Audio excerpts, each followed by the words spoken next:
ಉತ್ತರ ಕನ್ನಡ ಜಿಲ್ಲೆಯ ಕಾರವಾರದಲ್ಲಿರುವ ಜಿಲ್ಲಾ ಕಾರಾಗೃಹದಲ್ಲಿ ನಿನ್ನೆ ಮಂಗಳೂರು ಮೂಲದ ವಿಚಾರಣಾಧೀನ ಕೈದಿಗಳಿಬ್ಬರು ಜೈಲಿನ ಅಧಿಕಾರಿ ಮತ್ತು ಸಿಬ್ಬಂದಿ ಮೇಲೆ ಹಲ್ಲೆ ನಡೆಸಿದ ಘಟನೆ ನಡೆದಿದೆ. ಮಂಗಳೂರು ಮೂಲದ ರೌಡಿ ಶೀಟರ್ಗಳಾದ ಮೊಹಮ್ಮದ್ ಅಬ್ದುಲ್ ಫಯಾನ್ ಮತ್ತು ಕೌಶಿಕ್ ನಿಹಾಲ್ ಹಲ್ಲೆ ನಡೆಸಿದ ಆರೋಪಿಗಳು.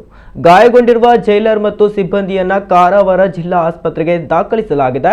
ಹಲ್ಲೆ ಮಾಡಿದವರು ಡಕಾಯಿತಿ ಸೇರಿದಂತೆ 12ಕ್ಕೂ ಅಧಿಕ ಗಂಭೀರ ಪ್ರಕರಣಗಳ ಆರೋಪಿಗಳಾಗಿದ್ದು, ಅವರನ್ನ ಮಂಗಳೂರು ಜೈಲಿನಲ್ಲಿ ಕೈದಿಗಳ ಸಂಖ್ಯೆ ಹೆಚ್ಚಾದ ಕಾರಣ ಕಾರವಾರ ಜೈಲಿಗೆ ಸ್ಥಳಾಂತರ ಮಾಡಲಾಗಿತ್ತು.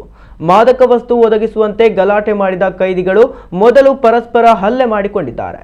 ಬಳಿಕ ಜೈಲರ್ ಕಲ್ಲಪ್ಪ ಗಸ್ತಿ ಮತ್ತು ಇತರ 3 ಸಿಬ್ಬಂದಿ ಮೇಲೆ ಹಲ್ಲೆ ಎಸಗಿದ್ದಾರೆ ಎಂದು ಜೈಲಿನ ಅಧಿಕಾರಿಯೊಬ್ಬರು ತಿಳಿಸಿದ್ದಾರೆ.